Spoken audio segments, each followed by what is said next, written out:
Қайырлы күн достар. Бүгін сіздерге салмасы көкөністерден етсіз ханым жасап көрсетемін. Өте дәмді тағам. Тез жасалады. Егер де менің рецептерім ұнап жатса, каналға тіркеліп, коммент жазып, қоңырау шалуды ұмытпаңыздар. Ішін көрсетемін. Іші мынандай болады. Қамыры үлбіреп тұрады. Бірінші қамырымызды илеп аламыз. Bir жұмыртқаны жарып, 5 грамм тұз салып, 200 грамм су құямыз. Жақсылап араластырамыз. Сөйтіп алдын ала иректе өткізілген ұнды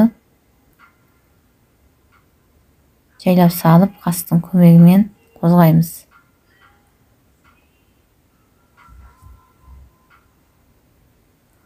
Қаспен қозғай отырып араластырып,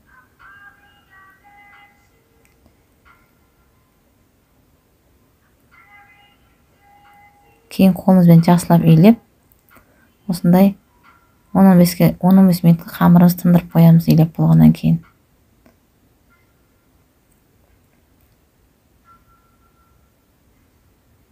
Енді салмамызды дайындаймыз.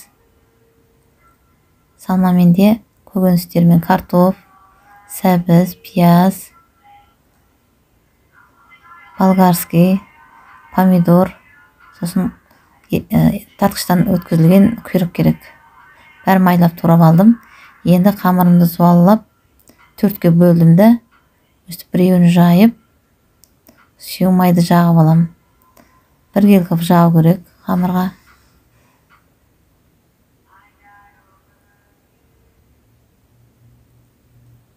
Сосын лотогымызды майлап алам. Майлап алған лотокқа кейін қанымызды салатын боламыз. Аз турап алған көкөністеріме бірінші тартқыштан өтілген құйрықты салам. Дәміне қарай тұз, бұрыш салып илейтін боламыз.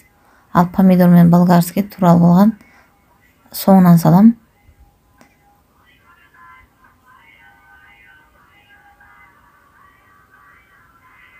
Жақсылап илейміз. Тұз, бұрышы, құйрығы жақсылап араласу үшін. Енді үстіне туралып алынған болгарскийім салам. Одан помидорымызды саламыз. Жақсылап араластырамыз сөйтіп.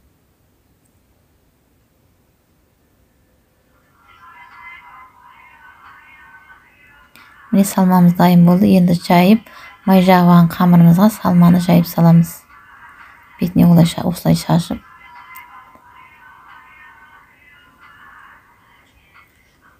Bir келкі қылып саламыз салманы.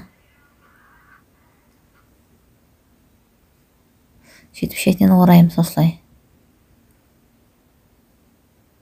Орап шығып, ең соңында артқы жағын осылай қамырды қайырамыз да,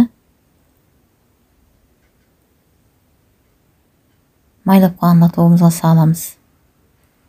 Ортасына қарай жинаймыз осылай. Сөйтіп алып лотокқа салатын боламыз. Осылай жайғастырғаннан кейін бетіне қолмен немесе кесішканың көмегімен сүйек майдан жағамыз. Сүйек май жақпасаңыздар да болады, бірақ сүйек май жасаңыздар, беті қаязбай, өте жұмсақ әдемі болып піседі.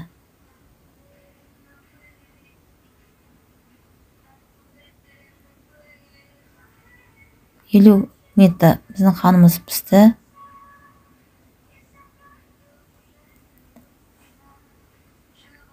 Енді кесіп, тәрелкемізге салып, столға бере берсек болады. Достар, жасап көріңіздер, өте оңайсылатын дәмді тағам. Ішін көрсетем, қазір іші мынандай болады міне.